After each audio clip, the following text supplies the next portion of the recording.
નમસ્તે વિદ્યાર્થી મિત્રો, વધુ એક વખત તમારા બધાનું હું કાનાબાર સ્કૂલ ઓફ સાયન્સ વતી હૃદયપૂર્વક સ્વાગત કરું છું. અગાઉના લેક્ચરની અંદર આપણે દ્રવ્ય એટલે શું, તેનું વર્ગીકરણ મુખ્યત્વે બે રીતે કરવામાં આવે છે. એક તો ભૌતિક અવસ્થાના આધારે અને બીજું રાસાયણિક અવસ્થાના આધારે. આના વિશે આપણે ગઈકાલના લેક્ચરમાં અભ્યાસ કર્યો. આજે વધુ આગળ વધતા પહેલા જે આપણે અભ્યાસ કર્યો તેનું જરા આપણે રિવિઝન કરી લઈએ.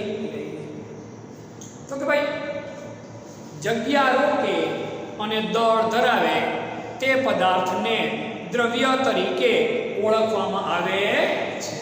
ફરી એકવાર, જગ્યા રોકે અને દળ ધરાવે તેવા પદાર્થને દ્રવ્ય તરીકે ઓળખવામાં આવે છે.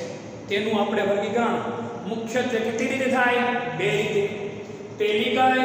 ભૌતિક અવસ્થાના આધારે. એના મુખ્ય 5 પ્રકાર છે, પણ આપણે કેટલા ભણવાના આવે છે? તો કે 3. ક્યાં 3? ઘન, પ્રવાહી અને વાયુ. 2 પ્રકારો અભ્યાસ કરવાના થતા નથી. ક્યાં? પ્લાઝ્મા અને બોઝ-આઇન્સ્ટાઇન. ઘન, પ્રવાહી અને વાયુના ગુણધર્મો પણ ભણી ગયા આપણે કે ભાઈ ઘન પદાર્થ છે એ કેવા હોય? તો કે ભાઈ એના પરમાણુ એકબીજા નજીક હોય, આકર્ષણ વધુ હોવાના કારણે પરમાણુ એકબીજા નજીક હોય, જેથી ઘન પદાર્થનો આકાર ચોક્કસ હોય, એનું કદ ચોક્કસ હોય. ઘન પદાર્થ તરલ હોતા નથી. એના ગુણધર્મોનો પણ આપણે અભ્યાસ કર્યો. ત્યારબાદ એના ઉદાહરણ આપણે જોયા: લાકડું, કોલસો, પાઠ્યપુસ્તક, પેન, પેન્સિલ વગેરે. ત્યારબાદ આપણે વાત કરી પ્રવાહી પદાર્થની. તો કે ભાઈ પ્રવાહી પદાર્થના પરમાણુ એકબીજા નજીક હોય, પરંતુ ઘન પદાર્થ જેટલા નજીક હોય નહીં. તો આના કારણે પ્રવાહી પદાર્થ છે એનું કદ ચોક્કસ હોય, પરંતુ આકાર ચોક્કસ હોતો નથી. પ્રવાહી પદાર્થને જે પાત્રમાં ભરો તેવો આકાર ધારણ કરે છે. દાખલા તરીકે ગ્લાસમાં ભરો તો પ્રવાહીનો આકાર ગ્લાસ જેવો થઈ જાય. તમે તપેલીમાં ભરો તો આકાર તપેલી જેવો થઈ જાય. કોઈ પણ આકારની બોટલમાં ભરો એવો આકાર એનો થઈ જાય.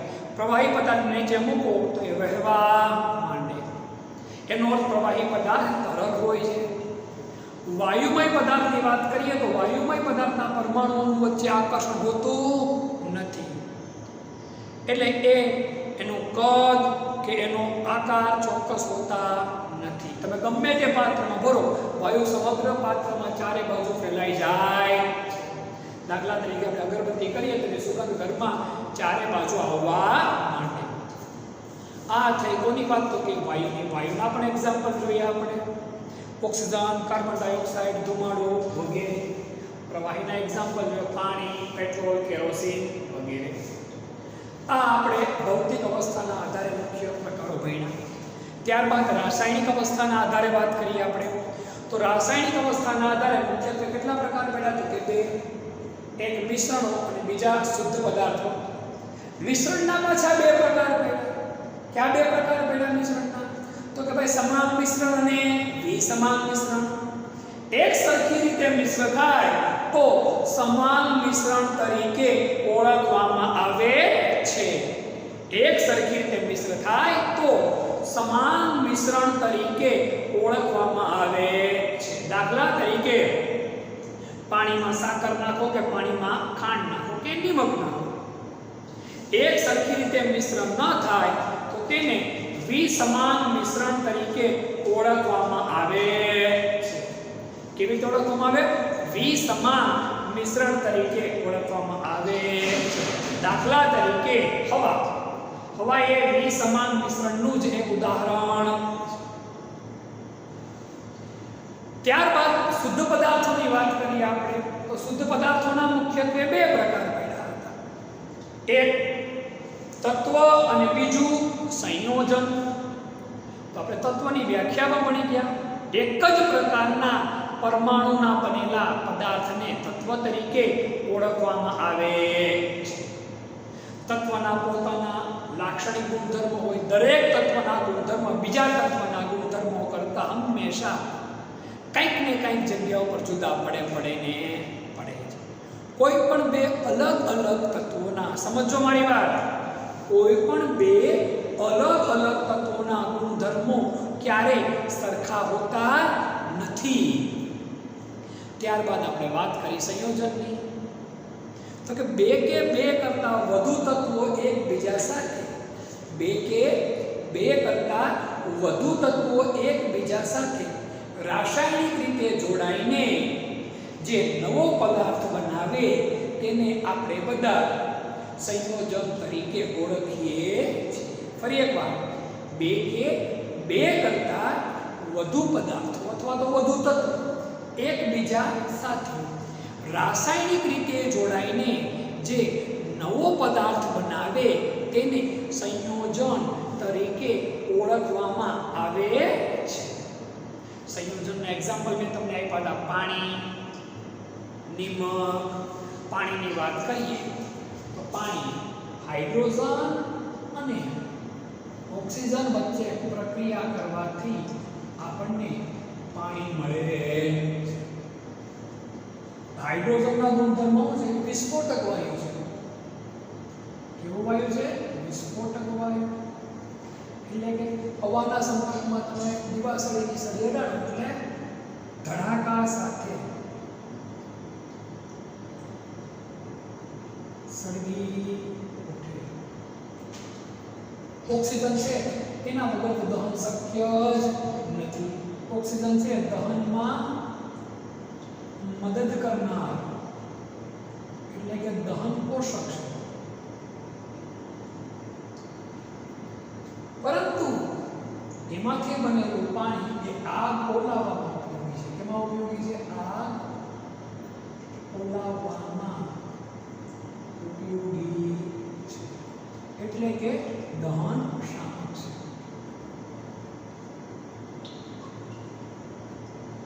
સમજો, આ ધડાકા સાથે સળગી ઉઠે એટલે કેવો? દહનશીલ. આ દહન પોષક. પણ આ બંનેમાંથી બનેલું સંયોજન છે કેવું છે? દહન શામક. કહેવાય એમ માંગુ તત્વોના ગુણધર્મો કરતા સંયોજનના ગુણધર્મો સ્વતંત્ર કેવા હોય? જુદા. એક સરખા હોય એવું જરા પણ જરૂરી નથી. બીજું એક્ઝામ્પલ આપણે ગઈકાલે NaCl એટલે કે નિમકનું ભણ્યા હતા. પારિવારિક બે એક્ઝામ્પલ પણ આપણે રિપીટ કરી નાખીએ.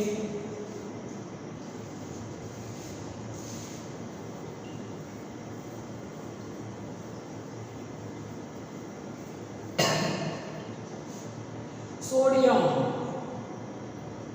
અને ક્લોરીન વચ્ચે પ્રક્રિયા કરાવો.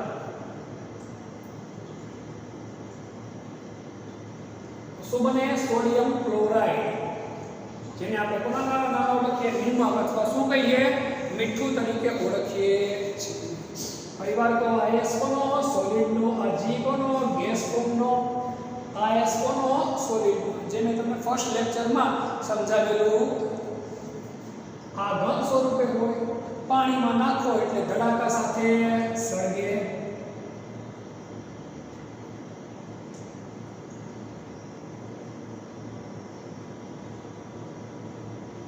પાણીમાં નાખે એટલે ધડાકા સાથે સળગે. ક્લોરીન વધુ પડતો શ્વાસમાં જાય શરીરને શું કરે? નુકસાન કરે છે.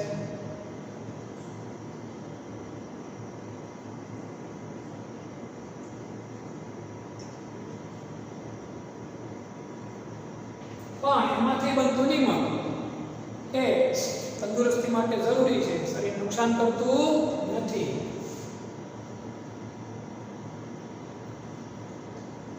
પાણીમાં ધડાકા સાથે સળગતું નથી, ઓગળી જાય છે. તો આ ગુણધર્મમાં હું આવ્યું? જુદા પણ. એક બધું પોઈન્ટ કહી દો. અહીંયા જે બગડો હોય એ સમીકરણને સંતુલિત કરવા માટે હોય. આ જે છે એ કોના માટે છે? સમીકરણને સંતુલિત કરવા માટે. હું આગળ આ ચેપ્ટરમાં ભણાવીશ. જ્યારે આ જે બગડો છે એ સમીકરણ સંતુલિત કરવા માટે નથી. ક્લોરીન અણુ સ્વરૂપે એકલો આટા મારતો નથી. ક્લોરીન હોય, હાઇડ્રોજન હોય, ઓક્સિજન હોય, કુદરતમાં એકલા એટલે કે મુક્ત આટા મારે નહીં. બે ભેગા હોય એને શું કહેવાય અણુ એક હોય તો પરમાણુ બે હોય તો શું કહેવાય એક કરતાં વધુ હોય તો શું કહેવાય એને અણુ કહેવાય એટલે અહીંયા Cl2 લખેલું છે આમ તમે લખો Na Cl એટલે NaCl તો આ સમીકરણ ખોટું છે શું કામ ક્લોરીન એકલો આટા મારે એ કયા સ્વરૂપે હોય Cl2 સ્વરૂપે હોય આવું ઘણું આગળ આવશે હું તમને શીખવાડતો જઈશ જેમ જેમ સમય આવશે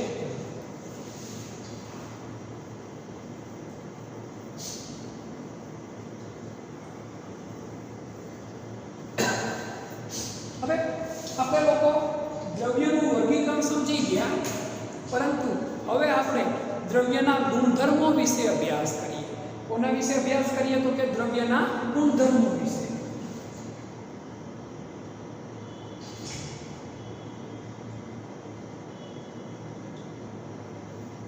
દ્રવ્યના ગુણધર્મો દ્રવ્યના મુખ્યત્વે બે પ્રકારના ગુણધર્મો હોય એક ભૌતિક ગુણધર્મો અને બીજા રાસાયણિક ગુણધર્મો મુખ્ય આ બે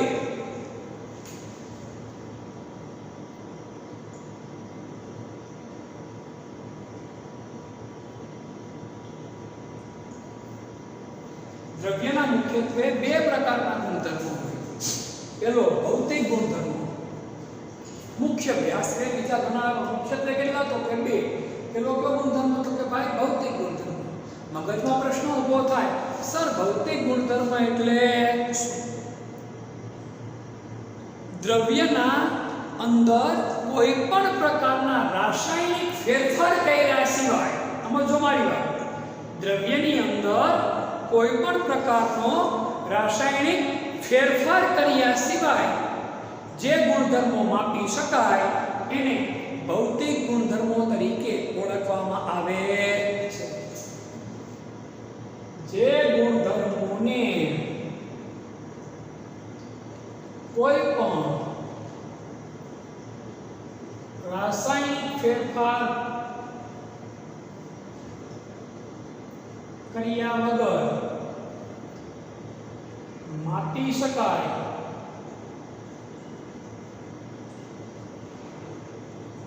તેવા ગુણધર્મોને કયા ગુણધર્મો કહેવાય ભૌતિક ગુણધર્મો તરીકે ઓળખવામાં આવે છે દાખલા વાસ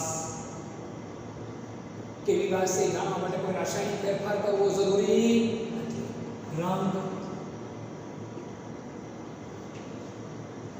ગલનબિંદુ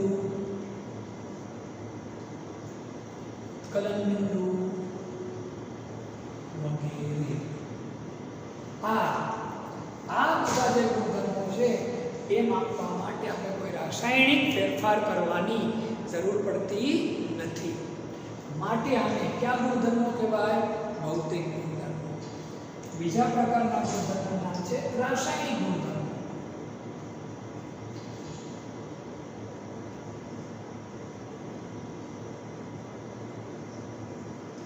નામ પ્રમાણે કામ દ્રવ્યના ગુણધર્મો માપવા માટે જો કોઈ રાસાયણિક ફેરફાર કરવો પડે તો તેવા ગુણધર્મોને કયા ગુણધર્મો કહેવાય રાસાયણિક ગુણધર્મો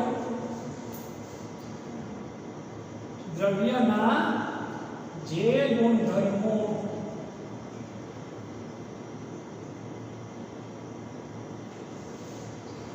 અને રાસાયણિક ફેરફાર કરવાથી જ માપી શકાય તેવા ગુણધર્મોને કયા ગુણધર્મો તરીકે ઓળખવામાં આવે રાસાયણિક ગુણધર્મો તરીકે ઓળખવામાં આવે છે ફરી એકવાર દ્રવ્યના જે ગુણધર્મોને રાસાયણિક ફેરફાર કરવાથી જ માપી શકાય તેવા ગુણધર્મોને રાસાયણિક ગુણધર્મો તરીકે ઓળખવામાં આવે છે દાખલા તરીકે એસિડિકતા બેઝિકતા દાખલા તરીકે એસિડિકતા બેઝિકતા વગેરે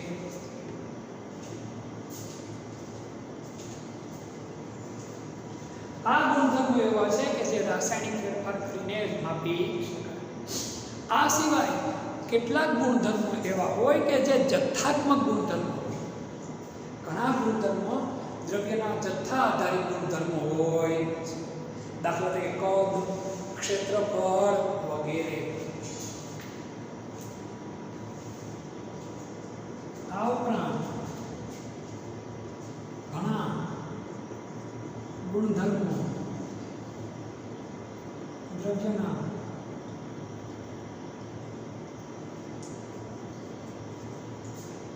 જથ્થા ઉપર આધારિત છે.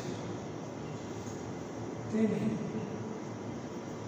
જથ્થાત્મક ગુણધર્મો તરીકે પણ ઓળખવામાં આવે છે.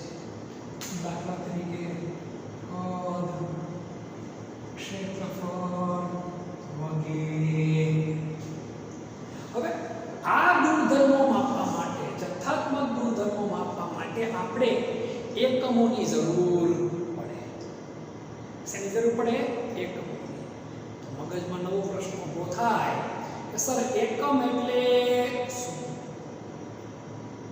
તો હવે પછી આપણે એ પોઈન્ટ ભણીએ. પહેલા આપણે ફરી એકવાર રિપીટ કરી આપું, પછી આપણે એકમો ઉપર અભ્યાસ. ફરીવાર દ્રવ્યના મૂળભૂત કેટલા ગુણધર્મો? તો કે ભાઈ બે ગુણધર્મો. પહેલા ગુણધર્મ ભૌતિક ગુણધર્મો. ભૌતિક ગુણધર્મો કોને કહેવાય? કે ભાઈ જે ગુણધર્મોને કોઈ પણ રાસાયણિક ફેરફાર વગર માપી શકાય તેવા ગુણધર્મોને કેવો ગુણધર્મો કહેવાય? ભૌતિક ગુણધર્મો. દાખલા તરીકે વાસ, રંગ, ગલનબિંદુ, ઉત્કલન બિંદુ વગેરે. બીજો એક ગુણધર્મ છે રાસાયણિક ગુણધર્મો. દ્રવ્યના જે ગુણધર્મોને રાસાયણિક ફેરફાર કરવાથી માપી શકાય તેવા ગુણધર્મને કેવો ગુણધર્મ કહેવાય? તો કે ભાઈ રાસાયણિક ગુણધર્મ તરીકે ઓળખવામાં આવે છે. દાખલા તરીકે એસિડિકતા, બેઝિકતા વગેરે. આ ઉપરાંત ઘણા ગુણધર્મો એવા હોય છે કે જે જથ્થા ઉપર આધારિત, તેને જથ્થાત્મક ગુણધર્મ તરીકે ઓળખવામાં આવે. દાખલા તરીકે કદ, ક્ષેત્રફળ, લંબાઈ, પહોળાઈ વગેરે. આ જથ્થાત્મક ગુણધર્મો માપવા માટે આપણે એકમોનો ઉપયોગ કરવો પડે. મગજમાં નવો પ્રશ્ન ઊભો થાય કે સર એકમ એટલે શું? હવે પછી એ પોઈન્ટ એના પહેલા આ પોઈન્ટ વ્યવસ્થિત રીતે આપણે યાદ રહેવો જોઈએ. સ્ક્રીનશોટ લઈ લો, પછી વ્યવસ્થિત રીતે તમે લોકો તમારી બુકની અંદર ઉતારી સ્ક્રીનશોટ લેવો હોય તો લઈ લો. બાકી પહોંચ બટન દબાવી અને તમે આ વસ્તુ લખી શકો. લેક્ચર એકવાર જોયા બાદ.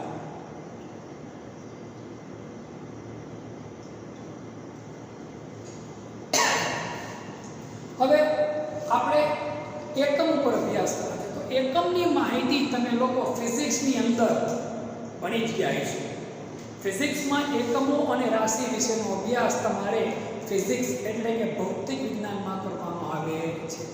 તો ભૌતિક વિજ્ઞાન હોય કે રસાયણ વિજ્ઞાન હોય, એકમો બધાયની અંદર સરખા જ હોય.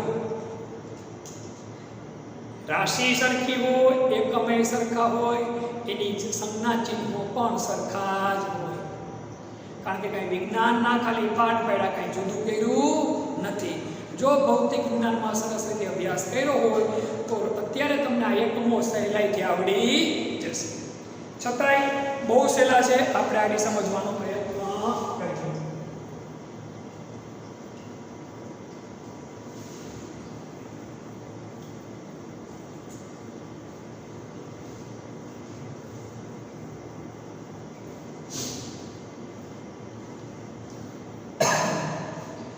જથ્થાત્મક ગુણધર્મ માટે ખૂબ જ અગત્યની વસ્તુ શું છે? તો કે ભાઈ એકમો.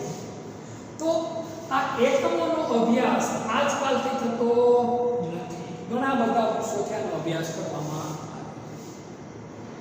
એકમોની જરૂરિયાત શું કામ પડી? તો કે ભાઈ જો એકમ ન હોય, એકમ સ્પર્શ ન કરેલો હોય તો કોઈ પણ વ્યક્તિ કોઈ પણ વસ્તુ સરળતાથી લઈ શકે, એમાં છેતરાવાની સંભાવના પૂરેપૂરી રહીને કઈ રીતે? તમને બહુ સહેલાઈથી સમજાવું. દાખલા તરીકે આપણને એમ કોઈ કહે કે ભાઈ તમારું વજન કેટલું, તમને કોઈ વિદ્યાર્થીને પૂછે ભાઈ તમારું વજન કેટલું, તો તમારા વિદ્યાર્થીની વાત કરીએ, તમે એમ કહો કે ભાઈ મારું વજન 45, તમે પાછળ એક શબ્દ બોલો, શું? તો કે કિલો. તો કિલો શું છે? એકમ. જો તમે એકમ ન બોલો, તમે કહો ભાઈ મારું વજન 45, તો શું 45? 45 રૂપિયા, 45 પૈસા, 45 કિલો, 45 ગ્રામ, 45 પાઉન્ડ, 45 મણ, 45 ટન, 45 ક્વિન્ટલ, 45 ખાંડી, કેટલું નક્કી કરી શકાય નહીં. પાછળ ફરજિયાત એકમ લખવો પડે. જો એકમ ન લખો તો કોઈ દિવસ આઈડિયા આવે નહીં અને મોટી તકલીફ પડે. વર્ષો પહેલાની વાત કરું તમને લોકોને, તો રાજા મહારાજાના યુગમાં એકમ માપવા માટે શરીરના અંગોનો ઉપયોગ થયો.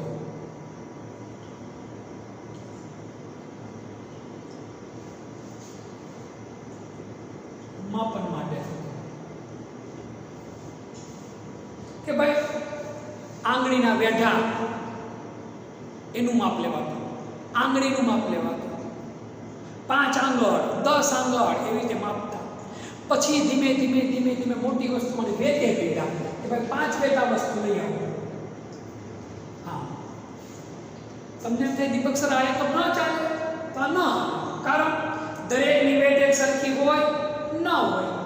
મારી વેટ માનું ત્યાં સુધી તમારા કરતા મોટી. હું એમ કહું તમને લોકોને કે ભાઈ 5-10 વેટ વાયર લઈ આવો.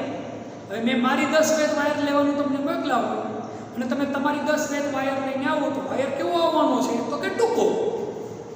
કામ થાય નહીં, કોઈ એંગલે સરખું કામ થાય નહીં. પછી એક એકમ એવો હાથ, પણ હાથની લંબાઈ એ બધાની સરખી હોય નહીં. કોઈનો હાથ લાંબો હોય, કોઈનો ટૂંકો હોય. આપણે હજી પણ ગામડાઓની અંદર કૂવી ગાળવા માટે, કૂવા ખોદવા માટે હાથનો ઉપયોગ થાય. પછી વધુ એક એકમ આવ્યો પગલા. એ એકમનો ઉપયોગ તો આપણે બધા પણ અત્યારે કરીએ. હવે તમને એમ થાય દીપક સાહેબ અમે આ એકમનો ક્યાં ઉપયોગ કરીએ? તો ક્રિકેટમાં. ક્રિકેટની પીચ હોય એને તમે બધા કઈ રીતે માપો? 22 ડગલા. પછી 22 ડગલા તમારાય હોય, હું આવ્યો હોય તો મારાય હોય, તમારો કોઈ ભાઈબંધ હોય તો એના હોય. 1 2 3 4 22માં ડગલે શેર મોટો કૂદકો મારી પછી ત્યાં આપણે શું કરીએ? તો મિલ બનાવી નાખીએ, લાઈન બનાવી નાખીએ, ત્યાંથી દાંડીઓ ખોદવાનું આપણે ચાલુ રાખીએ અને પછી 1.5 બેટ આપણે માપી આપણી ક્રિએ. તો બધી બેટોના બેટની લંબાઈ લખી જ હોય છે નહીં, છતાં પણ આપણે આ વસ્તુનો ઉપયોગ કરીએ. આના કારણે શું થાય? માપ ચોક્કસ હોય નહીં. રમતગમતમાં આપણે લોકો ઘરે રમતા હોય એમાં તો ચાલે, પણ આંતરરાષ્ટ્રીય લેવલની વસ્તુમાં વસ્તુ ચાલે નહીં. કારણ કે કોઈ વાહન હોય તો એના સ્પેર પાર્ટ્સ રાજકોટમાં બનતા હોય આપણે, કે ગુજરાતના કોઈ એક જગ્યાએ બનતા હોય અને વાહનનું મેન્યુફેક્ચર થતું હોય બીજા કોઈ દેશમાં, તો ત્યાંથી લોકો જે માપ મોકલે એ જ માપનું જો ન બને તો વાહનમાં ફીટ બેસે નહીં. એટલે આવી અસમતુલા ઊભી ન થાય એટલા માટે જુદા જુદા પ્રકારના એકમોની શોધ કરવામાં આવી અને આ શરીરના અંગોનો ઉપયોગ શું કરવામાં આવ્યો? બંધ થયો. હવે આમાં શરીરના અંગોમાં અનિશ્ચિતતા ઊભી થતી હતી. એવું થતું હતું તો કે અનિશ્ચિતતા. આ માપન પદ્ધતિ શું થઈ? કેન્સર ના ચાલે તો શું છે? તો નવી માપન પદ્ધતિ CGS. કઈ માપન પદ્ધતિ આવી? CGS.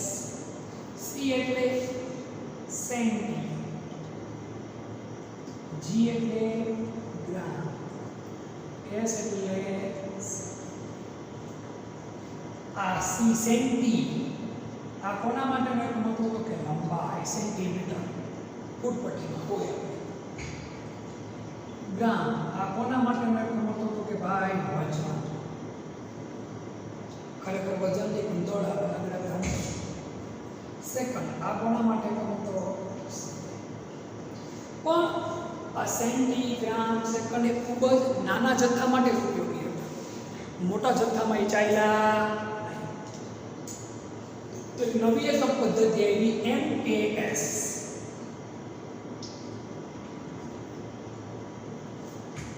M એટલે મીટર, K એટલે કિલો અને S એટલે સમયનો એકમ કોણ તો કે ભાઈ નવી એકમ લંબાઈનો નવો એકમ કયો થયો મીટર, વજનનો નવો એકમ કયો થયો કિલો અને સમયનો નવો એકમ કયો થયો સેકન્ડ. આ એકમ પદ્ધતિ ઘણો બધો લાંબો સમય છે પણ વૈજ્ઞાનિકો દિવસે દિવસે શોધ વધુ કરતા ગયા એટલે નવી એકમ પદ્ધતિ આવી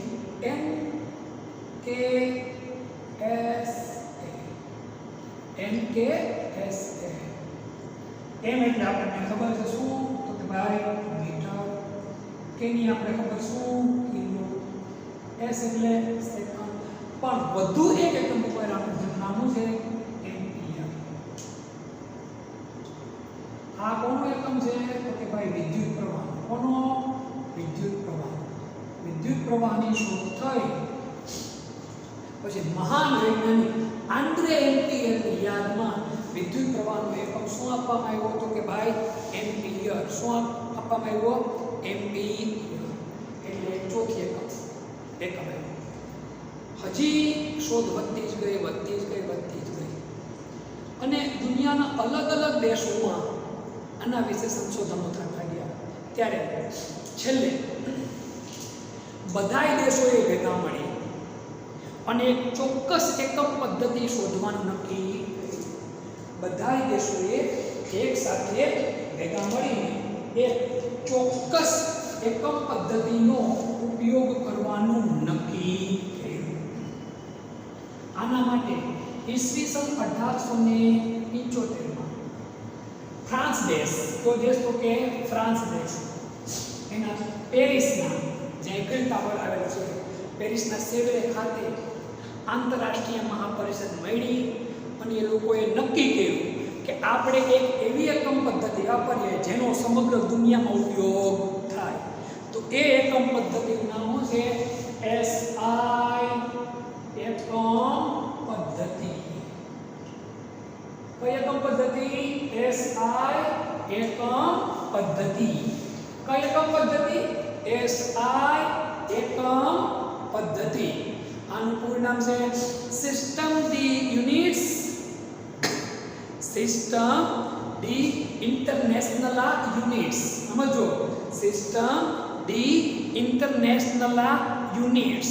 પણ આને શોર્ટકટમાં SI એકમ પદ્ધતિના નામે જ ઓળખવામાં આવે છે. ફરી એકવાર આનું પૂરું નામ છે system D international units, system D international units. પણ આને શોર્ટકટમાં SI એકમ પદ્ધતિ તરીકે ઓળખવામાં આવે છે. આમાં મૂળભૂત કેટલી રાશિઓ આવેલી છે? 7. અને 7 રાશિના એકમને શું કહેવાય? મૂળભૂત એકમ. તો કુલ કઈ 7 રાશિ એ જરાક જોઈએ. રાશિ આના વિશેનો અભ્યાસ તમારે લગભગ ફિઝિક્સમાં આવી જ ગયો હોય. રાશિની સંજ્ઞા, એકમ અને એકમની સંજ્ઞા. પહેલી રાશિ લંબાઈ. ક્રમ આડાઓ હોય તો ચાલશે, એનો કોઈ પ્રશ્ન રહેતો લંબાઈ. એની સંજ્ઞા છે તો કે L. શું છે? એનો એકમ શું છે તો કે ભાઈ મીટર. શું છે? મીટર. એની સંજ્ઞા છે M. શું છે? પેલી શું તો કે લંબાઈ. શું તો કે લંબાઈ. એની સંજ્ઞા છે તો કે L. શું છે? L. એકમ મીટર. અને એની સંજ્ઞા છે તો કે ભાઈ M. શું છે? M. બીજું છે દળ, જેને ઇંગ્લિશમાં શું કહેવાય તો કે માસ. શું કહેવાય? માસ. એની સંજ્ઞા છે M. I am તે મીટરની સંજ્ઞા છે અને IM છે કોની સંજ્ઞા છે દળની. ધ્યાન રાખજો મિસ્ટેક થાય. આનું એકમ છે કિલોગ્રામ. શું નામ છે કિલોગ્રામ. કોના દર્શાવીએ આપણે કેજી. કોના વડે કેજી. ત્રીજો સમય. સમયની સંજ્ઞા છે ટી. આનો એકમ છે સેકન્ડ. સંજ્ઞા એસ. ચોથું વિદ્યુત પ્રવાહ. એની સંજ્ઞા છે તો કે ભાઈ આઈ. એકમ મેં થોડી વાર પહેલા તમને કીધું એમ્પિયર. એની સંજ્ઞા છે એ. પાંચમું થર્મોડાયનેમિક તાપમાન. ક્યું? થર્મોડાયનેમિક તાપમાન.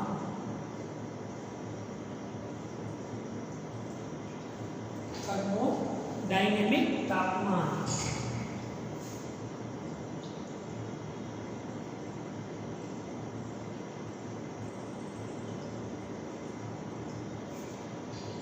આની સંજ્ઞા છે તો કે ભાઈ ટી. શું છે ટી.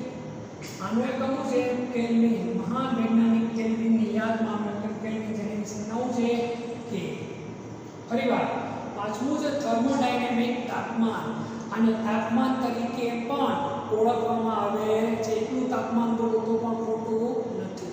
મગજમાં પ્રશ્ન ઊભો થાય કે સર આપણે તો બધા તાપમાનનો એકમ સેલ્સિયસ વાપરીએ ને. એ બધી વસ્તુ હું તમને આ જ લેક્ચરમાં અથવા પછીના લેક્ચરમાં સમજાવીશ કે ભાઈ તાપમાનના એક કેલ્વિન, સેલ્સિયસ કે ફેરનહાઇટ શું છે એ બધી વસ્તુ તમને આ અથવા પછીના લેક્ચરમાં આપણે સમજશું. છઠ્ઠો એકમ છે દ્રવ્યનો જથ્થો. એની સંજ્ઞા છે સ્મોલ m. એકમ છે મોલ. ઇંગ્લિશમાં લખાય MOL. સાતમું પ્રદીપ્ત તીવ્રતા. પ્રદીપ્ત તીવ્રતા.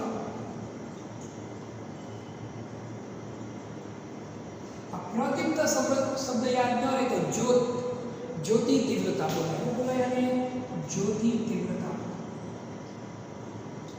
કોઈ પણ દીવો કે મીણબત્તી સળગાવવાની જે જ્યોત હોય એની જે તીવ્રતા હોય એની જ્યોતિ તીવ્રતા કહેવાય. જ્યોતિ તીવ્રતા. અને કોના દર્શાવવામાં આવે? IV. આનો એકમ છે કેન્ડેલા. અને કોના દર્શાવવામાં આવે? CD. કોના વડે? CD. તો મૂળભૂત એકમ કેટલા? 7. કારણ કુલ રાશિ મૂળભૂત કેટલી? 7. 7 રાશિની સંજ્ઞા, 7 એકમ અને 7 એકમની સંજ્ઞા. આ આપણને આવડવું જોઈએ. આ આગળ ડગલે ને પગલે તમને લોકોને ઉપયોગી સાબિત થશે. ફરી એકવાર બતાવો. રાશિ. કુલ રાશિ કેટલી? તો કે 7. બોલું છું કઈ ફરીવાર. લંબાઈ સંજ્ઞા L. એકમ મીટર. એની સંજ્ઞા m. દળ માસ ઇંગ્લિશમાં કહેવાય સંજ્ઞા m. એકમ કિલોગ્રામ કેજી. સમય સંજ્ઞા t. એકમ સેકન્ડ. એની સંજ્ઞા તો કે s. વિદ્યુત પ્રવાહ I. એકમ એમ્પિયર. એની સંજ્ઞા તો કે a. થર્મોડાયનેમિક તાપમાન સંજ્ઞા T. એકમ કેલ્વિન કે. મહાન વૈજ્ઞાનિક કેલ્વિનની યાદમાં. દ્રવ્યનો જથ્થો સ્મોલ m.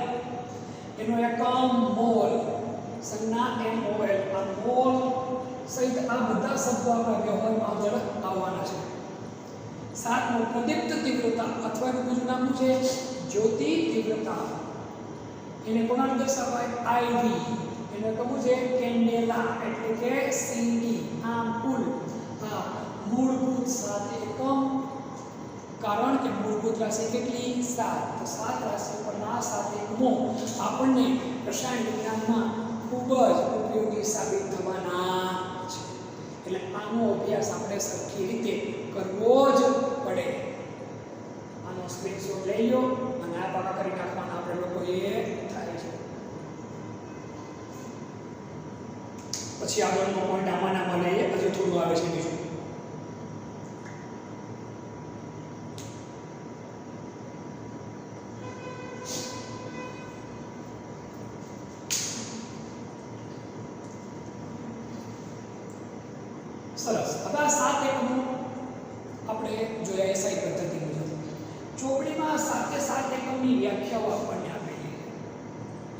જેની માં કિંમતના આંકડા ખૂબ જ મોટા છે બેટા. એટલે એકેય એકમની વ્યાખ્યા આપણે યાદ રાખવાની કોઈ જગ્યા પર જરૂરી નથી. હા, આપણે એક વ્યાખ્યા ભણવાની થશે, કોણ? તો કે મોલ. આનો અભ્યાસ કરવાનો છે. આ ચેપ્ટરમાં આગળ આવશે માહિતી, ત્યારે આપણે આનો સ્પષ્ટ રીતે અભ્યાસ કરશું. બાકી કોઈ પણ આંકડાઓ અત્યારે તમારે યાદ રાખવાના નથી, ભલે ચોપડીમાં આવ્યા હોય, 11માં કે 12માં ધોરણમાં એકેય જગ્યા ઉપર કે નીટમાં, ZEEમાં કે આગળ અભ્યાસમાં પણ એકેય જગ્યા ઉપર એ આંકડા તમારા માટે કામના નથી. આ 100% તમે વાત મગજમાં રાખજો. એ આપણને ઉપયોગી આંકડા નથી, એટલે એને યાદ રાખવાની આપણા માટે કશી જરૂરિયાત નથી. હવે તમારા મગજમાં પ્રશ્ન ઊભો થાય કે સાહેબ, આ બધા જે એકમો છે, એ એકમોને આપણે એક એકમમાંથી બીજા એકમમાં કઈ રીતે કરવા, બીજા એકમમાંથી આપણે પહેલા એકમમાં કઈ રીતે કરવા, નથી સમજાવું. તો હું તમને સમજાવું. દાખલા તરીકે આપણે ઘેરથી મમ્મી ખાંડ લે, જા બેટા ખાંડ લઈએ, આપણે કે કેટલી? તો કે 500 ગ્રામ.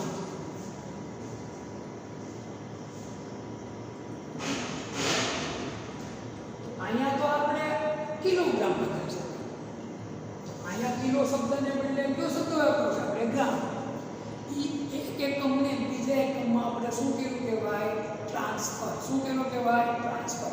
હવે એક એકમને બીજા એકમમાં ટ્રાન્સફર કેમ કરવો એ મારે તમને સમજાવવું છે.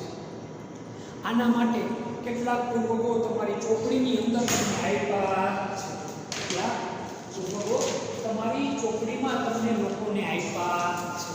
તો આ પૂર્વકો ચોપડીમાં તમને જેટલા આપ્યા એ બધા જ આપણે ભાગા કરવાના નથી. માત્ર એમાંથી 8 થી 10 જ પૂર્વક ભાગા કરવાના છે. જો એ 8 થી 10 આવડે એટલે 11 12માં લગભગ પછી વધારે જરૂર પડતી નથી. હવે મગજમાં પ્રશ્ન ઊભો થાય ક્યાં ક્યાં પૂર્વક, તો હવે હું તમને લખાવું અને પછી તમને એક એકમમાંથી બીજા એકમમાં કઈ રીતે જવાય એ તમને સમજાવું છું.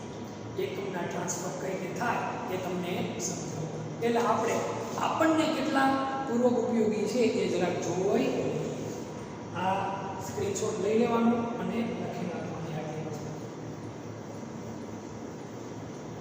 સમજો મારી વાત. ચોપડીમાં આપ્યા એ બધા જ પૂર્વકો આપણે યાદ રાખવાની જરૂર નથી ને નથી જ. આપણે કેટલા ઉપયોગી હોય એટલા જ પૂર્વકો લખીએ. જો ક્યાં ક્યાં હું તમને લખી આપું છું. ચોપડીમાં જો આ પૂર્વક આપ્યો નથી, 10 ની -10 ઘાત, આ ચોપડીમાં આપેલો નથી. આનું નામ છે એની ઉપર મીડિયમ, અને શું કહેવાય? એંગસ્ટ્રોમ. શું કહેવાય? એંગસ્ટ્રોમ.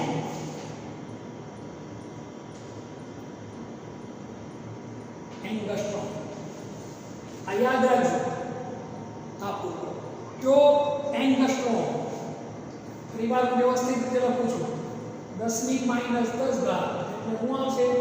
એની ઉપર મીંડું. એંગસ્ટ્રોમ. આ કામનો પૂર્વક છે, આગળ અભ્યાસમાં આવે.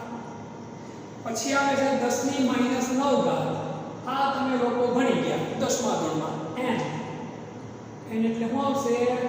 ને. આપણે માત્ર કામના છે એટલા જ પૂર્વક હું તમને સમજાવું છું.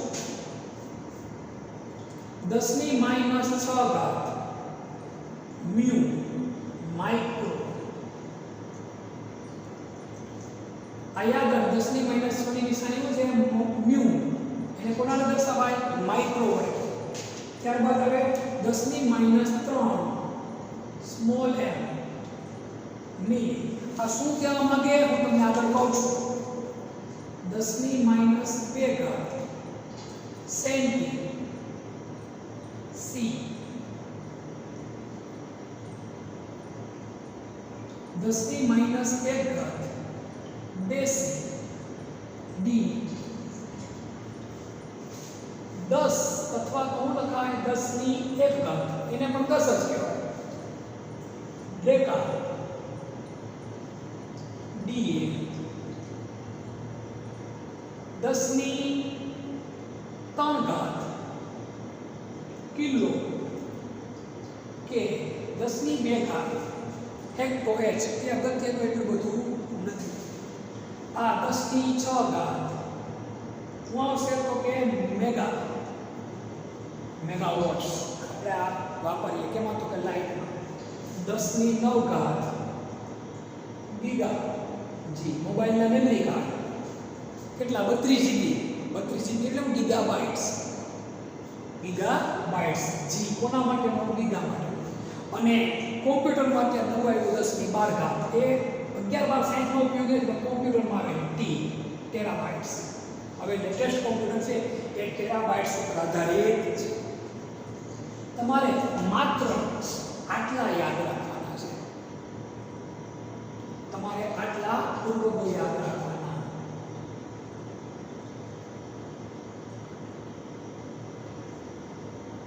હવે મગજમાં એમ થાય છે આ વસ્તુને ક્યાં અને કઈ રીતે ઉપયોગી.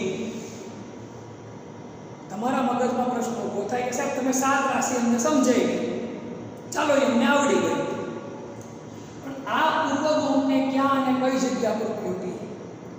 જ્યારે તમે રસાયણ વિજ્ઞાનની અંદર અતિ સૂક્ષ્મ વસ્તુનો અભ્યાસ કરશો ત્યારે તમને આ એકનો ઉપયોગી થશે. અને તે વિશાળ વસ્તુનો અભ્યાસ કરશો ત્યારે તમને આ એકનો ઉપયોગી થશે.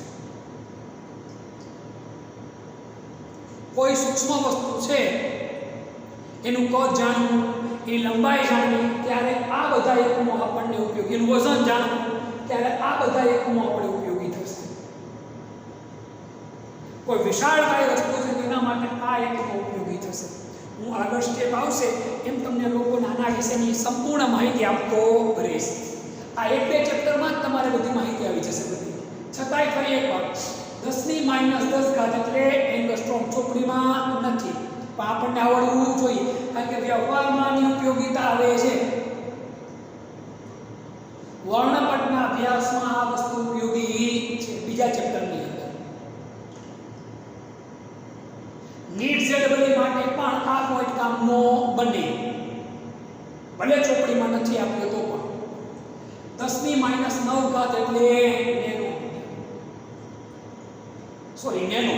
10 - 6 ઘાત એટલે માઇક્રો. 10 - 3 ઘાત એટલે મિલી. 10 - 2 ઘાત એટલે સેન્ટી. 10 - 1 ઘાત એટલે ડેસી. 10 અથવા 10 - 1 ઘાત. 10 - 1 ઘાત એટલે પણ કેટલા થાય? 10 જ થાય એટલે કે ડેકા ડી. 10 - 3 ઘાત એટલે કિલો કે. 10 - 6 ઘાત મેગા એમ. 10 - 9 ઘાત ગીગા જી. 10 - 12 ઘાત ટેરા ટી. આ બધા જ એકમો આપણે કઈ રીતે ને ક્યાં ઉપયોગી છે હવે હું જરાક તમને સમજાવી દઉં. દાખલા તરીકે આપણે ખાંડ લેવા જઈએ, આપણે કે ભાઈ આપણે ઘેરથી કહેતા ભાઈ 250 ગ્રામ ખાંડ લઈ આવો, 500 ગ્રામ ખાંડ લઈ આવો અથવા 1 કિલોગ્રામ ખાંડ લઈ આવો. એમ કે 1 કિલોગ્રામ કે 1000 ગ્રામ ખાંડ આપણે ઘરમાં કોઈ કહેતું નથી. તો જો હવે હું તમને સમજાવું. 1000 ગ્રામ સમજો મારી વાત બતાવો. શું મેં લખ્યું? 1000 ગ્રામ. 1000 એટલે 10 ની કેટલી ઘાત થાય તો કે 3 ઘાત. કેટલી? 3 ઘાત. એટલે 10 × 10 દાએ દાએ 100 × 10 એટલે 1000. 10 ની 3 ઘાત ગ્રામ. કોઈ પણ એક વડે ગુણો અને એક વડે ભાંગો, કાંઈ ફેર પડે નહીં. એટલે 1 × 10 ની 3 ઘાત ગ્રામ. 1 10 ની 3 ઘાત એટલે શું થાય બેટા? જો આ કિલો. આને બદલે કયો શબ્દ વાપરો આપણે? કિલો. ગ્રામ એમ ના મૂકી દીધા આપણે. થઈ ગયું. એટલે જ આપણે ઘેરથી ક્યારે આપણને એમ નથી કહેતા કે તમે ભાઈ 1000 ગ્રામ ખાંડ લઈ આવો. 5 કિલો કોઈ વસ્તુ લેવા મોકલે તો 5000 ગ્રામ ઘઉં લઈ આવો. કોઈ 20 કિલો વસ્તુ લેવા મોકલી આપણે તો ભાઈ 20000 ગ્રામ તમે ઘઉં લઈ આવો એમ કહેતા નથી. અહીંયા આ એકમ ઉપયોગી છે. અહીંયા આ એકમ ઉપયોગી થાય. હા, આવી રીતે કન્વર્ટ કરવામાં તમને લોકોને એકમો આગળ ઉપયોગી થશે. મીટરની હજી એક એકમ જોઈએ આપણે. મીટર આપણને બધાને ખબર છે 1000 મીટર એટલે 1 કિલોમીટર થાય. જૂનાગઢથી રાજકોટ 100 કિલોમીટર છે.